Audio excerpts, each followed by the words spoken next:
Alright, so here's our game plan for nodes 8 and 9. Very difficult nodes actually, even with your horsemen, but we do have some good strategies to get around it. Let's get through that now. So for node 8, we're going to take out the Hela and Zombie Iron Man as soon as possible. We're going to control and take out that Gambit quickly after that. We want to ability block the last wave using Morgan, so it comes with a trauma. We want to take out that second Zombie Iron Man. Then for node 9, we're going to cycle through certain big cooldowns at appropriate times in each wave.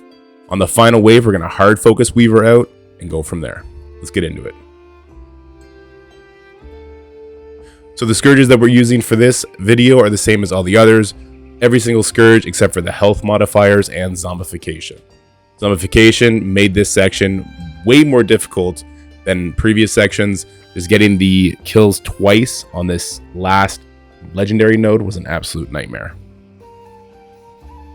So here we go with node 8.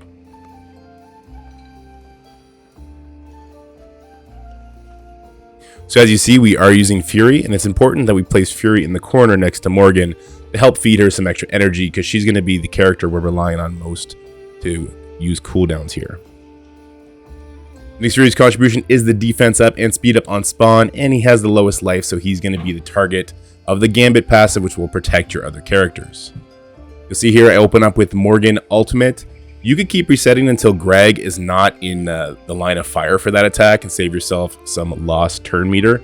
Didn't seem necessary, but definitely min-maxing if you're doing higher difficulties and pushing your roster more than normal. Zombie Iron Man passive absolutely destroys you here because he makes you hit yourself. The same reason our small Zombie Iron Mans work so well against these huge war teams is what they're banking on him doing against you here. So I really like doing the rogue turn meter rewind on him, not letting him do his special with the ability block and the bleeds. And then we need to take out the Hela quickly enough that we can then get through the Zombie Iron Man without him rezzing. And there you go, we accomplished that perfectly. So now what I want to do is I want to take out the Gambit. He's very tanky. You can see all the other characters around him are just dying from the splash damage, but he's barely taking a hit. And you see here I whiff the Red Hulk special. I forgot that he was blinded. So I'm going to go ahead, I'm going to stun the Gambit because he is pinging away at me. This is difficulty 8, and he didn't have offense up. Because I put the trauma and the disrupt on him with my characters, I do suggest doing that. So a second Zombie Iron Man drops in. Even without Hela, his passive is a nightmare, so try and take him out as soon as possible. And you see there, I think Fury actually crit on the Zombie Iron Man passive and gave energy to my Morgan, letting her get another special off quickly. I don't know if that's completely necessary. I did, however, really like using the Morgan ultimate on this Phoenix. It gives her ability block plus trauma, so she doesn't put you in stealth. And then her next turn, she's actually going to use her ultimate. So it's another turn where you're not worrying about the stealth. So with Zombie Man out of the way, I decided I wanted to stall out a little bit. So I started hitting the Greg. If you don't go for the Greg, he's eventually just going to kill himself. And then you've been hitting all the other characters. They're dying a little bit quicker. You're not getting your cooldowns back up. So you really want to go into the next node with cooldowns ready to go.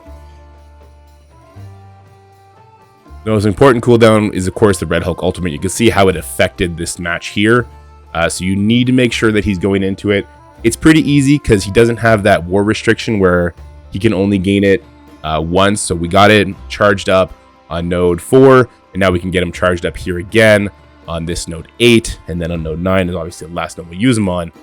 So he can use his ultimate quite often.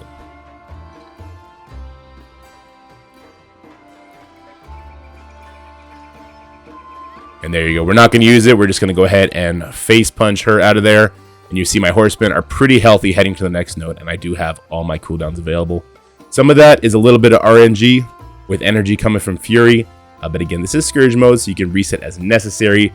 Don't feel like you're not playing well if you're struggling with this node. It's definitely difficult, especially when you're putting lots of Scourges on.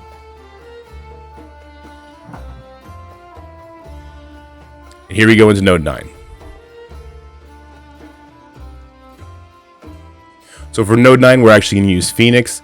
The big upside of using Phoenix here is that she will draw in some of the blinds our characters are getting from using their abilities and their ability blocks as well.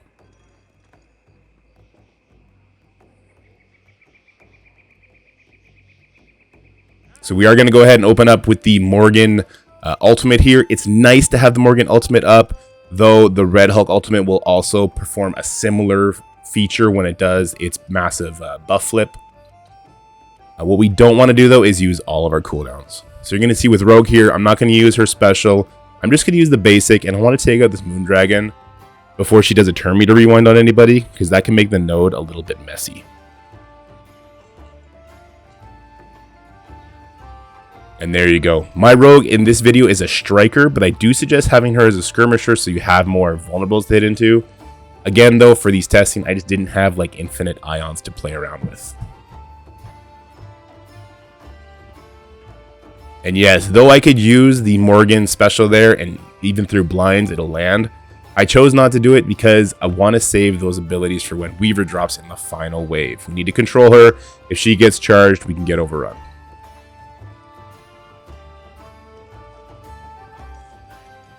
I'm going to go ahead and deviate just a little bit to get that revive once off of Adam Warlock with the Red Hulk special.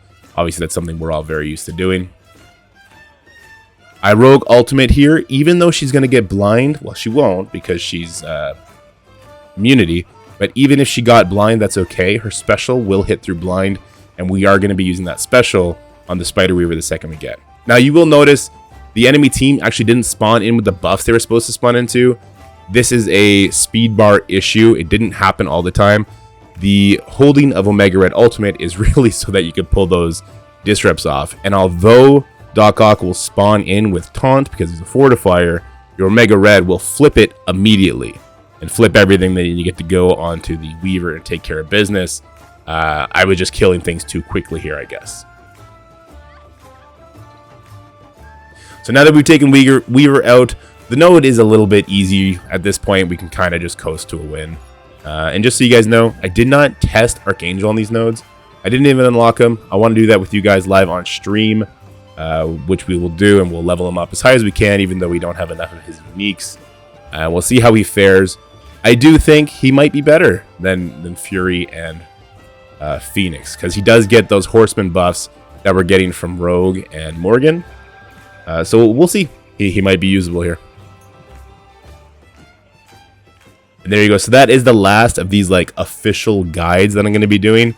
Though I am now going to go back to the drawing board on the mutant section and try and figure out some new, maybe more mainstream teams, some unlimited teams, maybe some astonishing teams that people have built up.